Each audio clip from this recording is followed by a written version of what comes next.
For a piece of media to be timeless, it needs to be capable of transcending culture and, well, time. To be timeless is to be understood by man or woman in the modern era, while also being able to be understood by an edgy teenager in like 100 years. Examples of media that fit this description include The Lord of the Rings, Dr. Seuss books, and Michael Jackson's music. These are all pieces of media that have managed to place a foothold in our culture. Pieces of media that even our snot-nosed grandchildren will consume. There are many video games that have entered this realm of timelessness. Games like Super Mario Bros., Ocarina of Time, and of course, Team Fortress 2, the quote-unquote timeless masterpiece.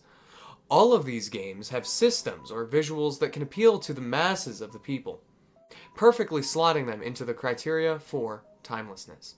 Timelessness is difficult to achieve for the average piece of media, though. It needs to contain themes that can be understood by many different types of people.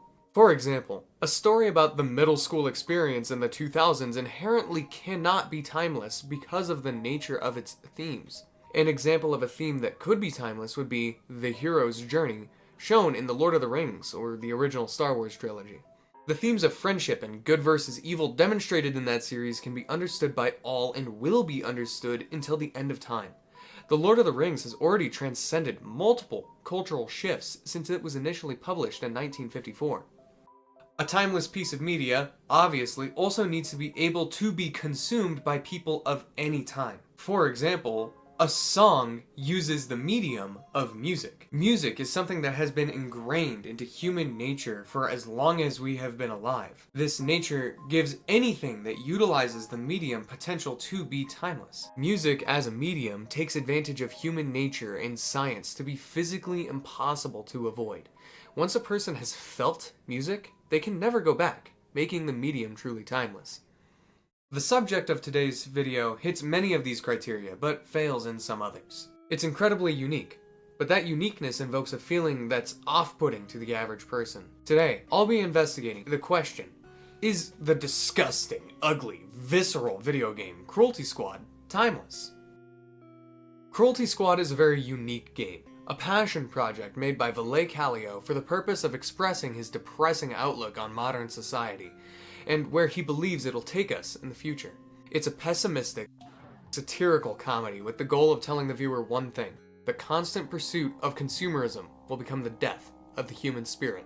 That theme is very timeless. The internal fight against consumerism has been going on for eternity, only becoming more and more relevant as our species progresses. It is in human nature to succumb to the sins of greed and gluttony, so any story covering those topics will apply to people of many generations. I mean, look at the most timeless book of all time. That's like 2/7 of what it talks about. Cruelty Squad's setting is constructed to handle these topics through satirical writing and tragic irony presented in many different levels. The setting of Cruelty Squad is a disgusting dystopian future where the only cost to immortality is a quarter of your paycheck. The government is controlled by corporations. The stock market is backed by the trading of internal organs. The appendix, the organ we all believe has no purpose, is the most valuable stock a person can own, acting as a metaphor, comparing our blatant disregard of self in modern society to our perception of the appendix. Perhaps things we find valueless now will become what we seek most. Is it worth it to perpetually pursue our animalistic desires, or will we realize that our human spirit is more valuable than all else? In the end, the people at the top are going to see every one of us as nothing but an appendix. The art style of the game backs these ideas further. The world building is enhanced through environmental storytelling and character interactions. Each abnormal or weird environment the player interacts with has a goal it's trying to achieve, a message it's trying to say. The surrealist nature of Valet's artistic drive parallels pieces of artwork that are considered timeless in the modern day. Those pieces use the same absurdist techniques that Valet uses in Cruelty Squad's environments. Drooping, amorphous clocks can be used to confuse the viewer, mimicking the confusing nature of our memory. A pentagram-shaped, yuppie town built on top of a graveyard invokes a fearful and cautious feeling in the player, the same feeling people get when they enter a consumeristic suburbia in the middle of nowhere. Surrealism is inherently timeless due to its nature of emphasizing the abnormal. The human experience is deeply intertwined with feelings of confusion and questioning. Generating those feelings in someone through absurdist artwork will nail home those themes if that viewer truly wants to understand what the creator was trying to say. Themes and artwork alone cannot carry a piece of artwork into timelessness, though. The medium of the media itself also needs to be taken into account. Not everything can physically be consumed by the people of future generations. Our societies grew out of traditional silent films. The workout tape formula has become obsolete. Local radio stations are starting to fizzle out in our modern digital era. Video games, though, are on the rise, and have been since Pong was brought to cigarette-scented entertainment stands in 1975. Video game developers are trying their damnedest to get the medium a foothold in the realm of timelessness, and I think the average person would say that they have succeeded. Platformers, shooters, and visual novels have managed to stay popular across many generations of gaming. I think it's safe to say that those genres of games could be considered timeless, especially shooters. Ever since the invention of gunpowder, we've been finding excuses to hurl things at one another at high speeds. Cruelty Squad, as a first-person shooter, should be pretty timeless, right? Its gameplay mimics the Doom series, and people have been obsessing over that game for years. Let's open it up and take a look. What the fuck? Cruelty Squad is very unintuitive. Despite being an artistic masterpiece, the game makes no fucking sense. There is no dedicated tutorial segment shown to new players. Instead, Valet just assumes that players will navigate his incomprehensible menus and decide to pick Cruelty Squad HQ, and will just stumble across this shooting range, and it'll just happen to make sense for them. The game has a real-time stock market that is pivotal to the game's progression, yet I cannot recall a single time its menu is legitimately explained to the player. They just have to press buttons and figure it out.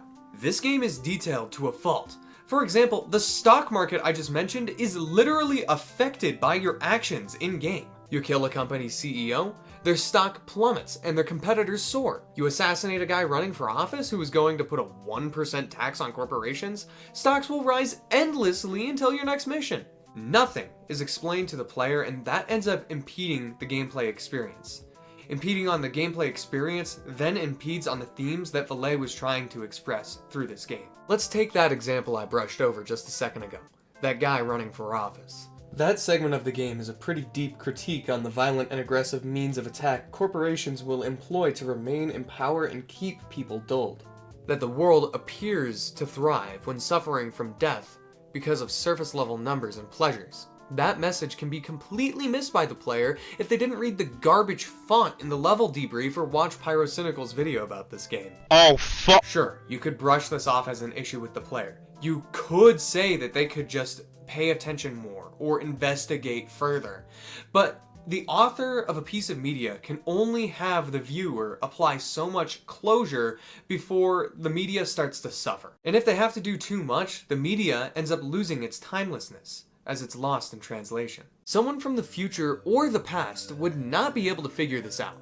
This game is a product of its time, created by a spiteful Gen Z Swede who made what makes sense to him and those like him. Cruelty Squad is topical, not timeless, and that's okay. It's an even richer experience if you approach it from our current era. So many of its memes and references only make sense right now, and if you try looking at it in the future, it'll tarnish its original message. Perhaps it'll become one of those super niche communities in the future, with like devout 40-year-old dads preaching how great it was. Like basket weaving or Star Wars.